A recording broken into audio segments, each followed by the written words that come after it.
बहुत बड़ी न्यूज़ आ रही है कि 3 इयर्स तक आपको कोई भी रिटर्न नहीं देखने को मिलेगा।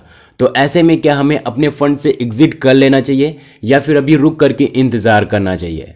देखिए, सेबी जब से चेंजेस कर रही है स्मॉल कैप और मिड कैप फंड के अंदर, तब से बहुत सारे लोग परेशान हो गए हैं कि हमारे फंड्स में हो सकता है आगे चल कर के रिटर्न ना मिले अगर इसी तरीके से प्रॉब्लम रहेगी तो। बिकॉज सेबी की जो चेंजेस हैं वो सच में लोगों को बहुत ज़्यादा परेशान कर दिए हैं। तो ऐसे में क्या हमें स्मॉल कैप और मिड कैप से अपने फंड को एग्जिट कर लेना चाहिए या फिर अभी रुक करके इंतज़ार करना चाहिए? सब कुछ जानेंगे आज की इस वीडियो में कुछ पॉइंट्स के अंदर। और साथ ही साथ बहुत सारे लोगों को क्वेश्चन होता है कि हमें कौन से फंड से क्या रिटर्न अच्छे देखने को मिलेंगे या फिर नहीं देखने को मिलेंगे। एक हफ्ते से मार्केट डाउन चल रही है तो बहुत सारे लोगों को सवाल होता है, बहुत सारे लोगों का डाउट होता है। इन सारे डाउट, इन सारे सवाल को हम क्लियर करने वाले हैं ताकि आपको आगे चल करके भी कोई प्रॉब्लम ना हो। तो इस वीडियो को पूरा लास्ट तक देखना। हम कुछ पॉइंट्स के अंदर सारे पॉइंट्स को कवर किए हैं, आपको सारी चीज़ें समझ में आ जाएंगी। पॉइंट नंबर 1, हम बात कर लेते हैं रिटर्न्स की। देखिए, हो सकता है अगले 2 महीने 3 महीने तक आपको स्मॉल कैप फंड के अंदर उतने अच्छे रिटर्न्स ना देखने को मिले। ये जायद है, इसको हम नहीं कह सकते हैं कि आपको रिटर्न्स मिलेंगे। लेकिन आने वाले टाइम में 1 ईयर के बाद, 6 मंथ्स के बाद आपको अगेन रिटर्न्स देखना शुरू हो जाएंगे। मार्केट कभी डाउन होती है, मार्केट कभी अप होती है। ये स्मॉल कैप फंड, ये लार्ज कैप फंड नहीं है कि आप एक बार इन्वेस्टमेंट कर दिए और आपका पैसा इन्वेस्टेड रहेगा और आपको रिटर्न अच्छा मिल जाएगा। ऐसा नहीं होता है, क्योंकि अभी देखा जाए तो कुछ दिनों से स्मॉल कैप और मिड कैप से अच्छा तो आपको लार्ज कैप रिटर्न दे रहा है। लार्ज कैप में यही फ्लेक्सिबिलिटी होती है कि आपको रिटर्न्स मिलते रहते हैं कंसिस्टेंसी, वो जल्दी से उनके शेयर डाउन नहीं होते हैं और स्मॉल कैप और मिड कैप के अंदर डाउन हो जाते हैं। तो एक बात समझ में आता है कि ज़्यादा से ज़्यादा अपने फंड को डाइवर्सिफाई करके रखो, जिससे आगे चल करके आपको लॉस नहीं होगा। देखिए, अगर आपका पोर्टफोलियो शॉर्ट टाइम के लिए है, आप कुछ टाइम के लिए इन्वेस्टमेंट करने के लिए मार्केट में आए हो, तो आपको रिटर्न्स अच्छे नहीं मिलेंगे। लेकिन अगर आपका पोर्टफोलियो लॉन्ग टाइम के लिए है तो मार्केट फिर से अप होगा और रिटर्न्स अच्छे जनरेट होंगे। देखिए, सेबी ने जिस प्रकार की चिंता जताई है वो जायज़ है। तो यहाँ से हमें एक चीज़ समझ में आता है कि जो सेबी नियम लागू कर रही है, जो बदलाव कर रही है, वो हर एक इन्वेस्टर को देखते हुए कर रहे हैं ताकि आगे चल करके छोटे छोटे जो इन्वेस्टर होते हैं उन्हें कोई प्रॉब्लम ना देखने को मिले और उन्हें आगे चल करके अच्छे रिटर्न्स देखने को मिले। इसी वजह से कुछ बदलाव कर रही है, कुछ चेंजेस कर रही है, बाकी कोई प्रॉब्लम नहीं है।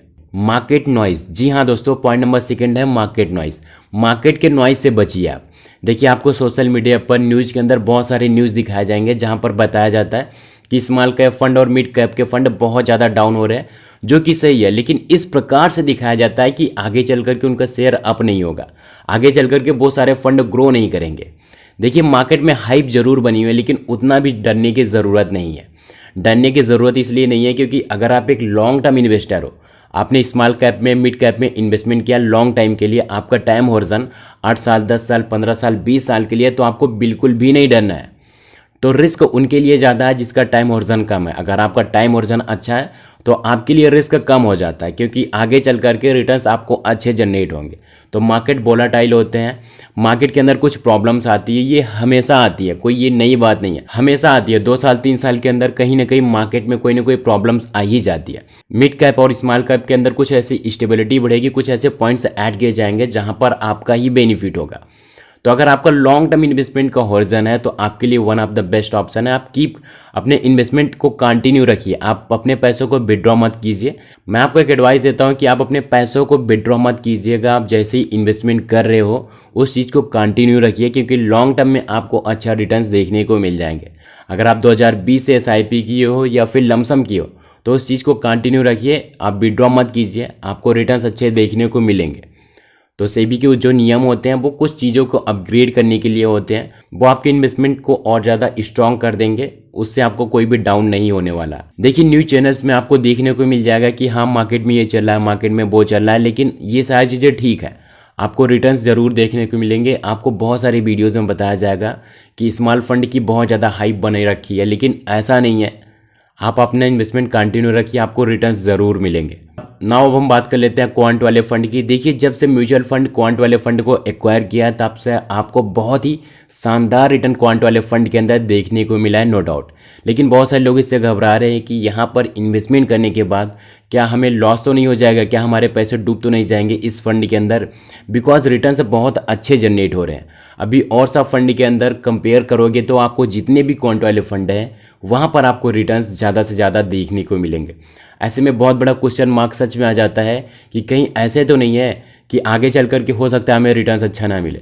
देखिए क्वांट वाले जितने भी फंड है वहाँ पर आपको रिटर्न्स मिलेंगे, ऐसा नहीं होगा फ्यूचर में कि आपके फंड लॉस में चले जाएंगे, ऐसा नहीं होगा, आपके पैसे नहीं डूबेंगे। आप इन्वेस्टमेंट कर रहे हो तो आपको रिटर्न्स ज़रूर मिलेंगे। क्वांट के जितने भी फंड है वो अच्छे रिटर्न्स दे रहे हैं, जैसे बिकॉज ये बेसिक फंडामेंटल को फॉलो भी करते हैं। जैसे कि हम कह सकते हैं कि आपका फंडामेंटल एनालिसिस, टेक्निकल एनालिसिस, इन सारी चीज़ों को क्वांट के अंदर एनालिटिक्स अच्छे से होता है। और डेटाबेस की बात करें तो क्वांट के अंदर जितने भी डेटाबेस हैं, ट्रैक रिकॉर्ड है, हर एक चीज़ परफेक्ट है। कोई ऐसा नहीं है कि रिकॉर्ड सही नहीं है या फिर उनका फंडामेंटल एनालिसिस सही नहीं है। हर चीज़ का वेरिफिकेशन हुआ है, एवरीथिंग इज़ गुड, तभी क्वांट के इतने अच्छे रिटर्न्स आपको देखने को मिले हैं। एंड ऐसा भी नहीं कि क्वांट वाले जितने भी फंड है वो ऐसे ही म्यूचुअल फंड के अंदर आ गए, नहीं। म्यूचुअल फंड के अंदर जितनी भी कंपनीज होती हैं वो आने से पहले म्यूचुअल फंड उनको वेरीफाई करता है, उसके बाद ही वो म्यूचुअल फंड के अंदर रजिस्टर्ड होते हैं। ऐसा नहीं होता कि कोई भी कंपनी चली आई है और वो म्यूचुअल फंड के अंदर रजिस्टर्ड हो गई, ऐसा नहीं होता है। वो सेबी के बहुत सारे रूल्स होते हैं, बहुत सारे नियम होते हैं जो कि फॉलो करती हैं, तभी वो म्यूचुअल फंड के अंदर आती हैं, अदरवाइज उनको रिजेक्ट कर दिया जाता है। तो क्वांट वाले जितने भी फंड है everything is good, her fund नियम को फॉलो करता है, डेटाबेस हुआ, रिकॉर्ड हुआ, एनालिटिक्स हुआ, एवरीथिंग जितनी भी चीज़ें होती हैं क्वांट वाले फंड की सब चीज़ ओके है, तभी इतने अच्छा शानदार आपको रिटर्न्स देखने को मिले। एंड जहाँ तक रही बात स्मॉल कैप मिड कैप के अंदर जो सेबी के बदलाव हो रहे हैं वो भी आपके अच्छे के लिए हो रहा है। विद द हेल्प आपको आगे चल करके रिटर्न्स अच्छे मिलेंगे, आपको सिक्योरिटी मिलेगी, आपके फंड में बहुत ज़्यादा सेफ्टी मिलेगी, जिसकी वजह से कुछ बदलाव हो रहा है। तो दोस्तों ये थी आज की इंपॉर्टेंट वीडियो। आई होप कि आपको वीडियो पसंद आई होगी। वीडियो पसंद आई तो वीडियो को एक लाइक कर देना, चैनल पर नए हो तो इस चैनल को सब्सक्राइब कर देना, क्योंकि यहाँ पर इसी प्रकार से आपको और भी वीडियोज़ मिलती रहती हैं। मिलते हैं हम आपको किसी अगली वीडियो में, तब तक के लिए thanks for watching this video.